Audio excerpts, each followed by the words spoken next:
కూటమి ప్రభుత్వానికి, చంద్రబాబు నాయుడు గారికి, వాళ్ళ అబ్బాయికి మీ దగ్గర సిన్సియారిటీ ఉంటే, చిత్తశుద్ధి ఉంటే, ప్రతిపక్ష నాయకుడు మాజీ ముఖ్యమంత్రి జగన్మోహన్ రెడ్డి గారు అడిగినటువంటి ప్రశ్నలకు సూటిగా ఆధారాలతో సమాధానం చెప్పి మీ ఇష్టం వచ్చినట్టు చెత్త మాట్లాడుకోండి, మాకు అభ్యంతరం లేదు.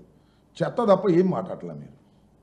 మిగిలిన చెత్త మాట్లాడితే మీకు తప్పనిసరిగా గుణపాఠం వస్తుంది. మళ్ళీ మిమ్మల్ని చిత్తుగా ప్రజలు ఓడిస్తారు. మీరేదో మేము బ్రహ్మాండమైన స్ట్రైక్ రేటుతో వచ్చాము, జగన్మోహన్ రెడ్డి గారిని 11 సీట్లకు పడగొట్టాము అనేటువంటి ఒక అహంభావంతో ఏమీ చేయకపోయినా ప్రజలు మాకు ఇస్తారు, అమలు చేయకపోయిన హామీలను ప్రజలు మాకు తిరిగి ఇలా కొనసాగిస్తారు అనుకునేటువంటి ఒక అహంభావంతో మీరు ఇవాళ ప్రవర్తన చేస్తున్నారు. ఇది సరైనటువంటి విధానం కాదు. మీరు ఎప్పుడు అసత్యాలను వండి వార్చేటటువంటి కార్యక్రమంలోనే మీరున్నారు. మీ రాజకీయ బ్రతుకంతా కూడా అసత్యాలు, అన్యాయాలు, అక్రమాల మీదే నిర్మించుకున్నారు.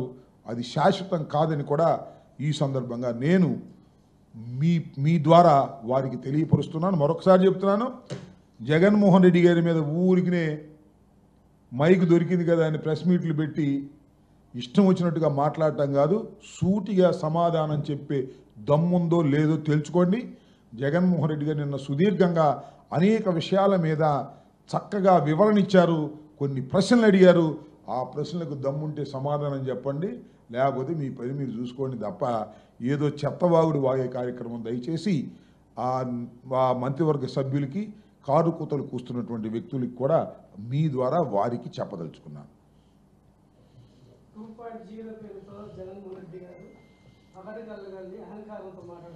అలా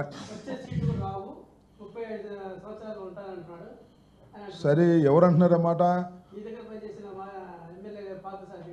అంటే మా దగ్గర పనిచేసిన పార్థసారథి గారు అక్కడికి వెళ్ళి మాట్లాడి ఎక్కువ మార్కులు కాజేయాలని చూస్తున్నాడేమో. ఆయనకి ఎన్నో ర్యాంక్ ఇచ్చారయ్యా, 24 అనుకుంటా. కింద నుంచి సెకండ్ ఇచ్చారు ఆయనకి. ఒకటయ్యా, ఇక్కడి నుంచి వెళ్ళిన కొద్దిగా ఓవర్ యాక్షన్ చేయకపోతే చంద్రబాబు నమ్మడు, అందువల్ల చెప్తున్నాడు బహుశా నేను అనుకుంటున్నట్టని. అందువల్ల జగన్మోహన్ రెడ్డి గారు ఏది చెప్పినా చాలా స్టడీ చేసి చెప్తారు. చెప్పింది ప్రతి మాట నెరవేర్చుకున్నాడు, ఆల్మోస్ట్ ఆల్ 99%. చంద్రబాబు చెప్పింది ఏది నెరవేర్చలేదు, నెరవేర్చే స్వభావం కాదు.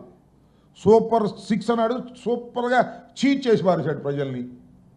అప్పుడు కూడా అంతే, పోయినసారి కూడా ఏం చేశాడు? పోయినసారి మొత్తం రైతు రుణమాఫీ అన్నాడు, ఎగ్గొట్టేశాడు. చంద్రబాబుకు అలవాటు అయిపోయింది. ఈసారి ఇక చంద్రబాబుని ప్రజలు నమ్మే పరిస్థితి లేదని నేను నమ్ముతున్నా. అభివృద్ధి వైపు అంటే ఏంటి? గుంటలు పడవటమా? రోడ్లు గుంటలు పడవటమా అభివృద్ధి అంటే? నాకు అర్థం కాదు, చెప్పండి. లేకపోతే 26 ఏంటంటే ఏమారు వచ్చినాయి అప్ప, నిర్మాణం అవ్వాలిగా. కాగితాల మీద చాలా వస్తాయి. సెంట్రల్ గవర్నమెంట్ ఆర్ఓబీలు అంటే సెంట్రల్ గవర్నమెంట్ స్టేట్ గవర్నమెంట్ కలిపి చేసేవి క్రమంలో వస్తాయి. అవి కాదు నేనేది. 26,000 కోట్లు తీసుకొచ్చి అమరావతిని అభివృద్ధి చేస్తా అంట. 26,000 కోట్లు అప్పు తీసుకొచ్చి, విన్నావా? 26,000 కోట్ల రూపాయలు అప్పు తీసుకొచ్చి రాజధానిని నిర్మిస్తారంట. ఏమో నాకు అర్థం కాల. అసెంబ్లీ లేదు, సెక్రటేరియట్ లేదు, హైకోర్టు లేదు, అన్నీ తాత్కాలికం. మళ్ళా 26,000 కోట్ల రూపాయలు అప్పు పెట్టుకున్నారు. సెంట్రల్ గవర్నమెంట్ గ్యారంటీ ఇచ్చింది. డబ్బులు రిలీజ్ అయిన తర్వాత శ్రీమద్ రమారమణ గోవిందో సగం తినేస్తారు అంతే. ఇది జరిగే విషయం.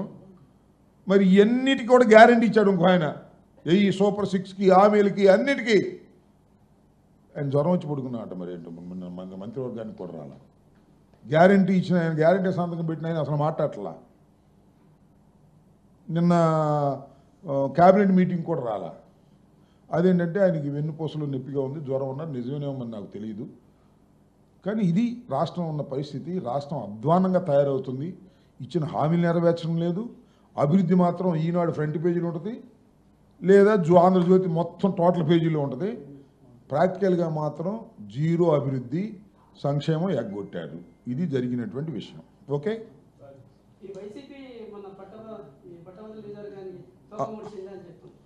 తోక ముడవటం ఏంటి? అసలు తోక ఎత్తితే కదా మేము ముడవడానికి తోక ఎత్తలా.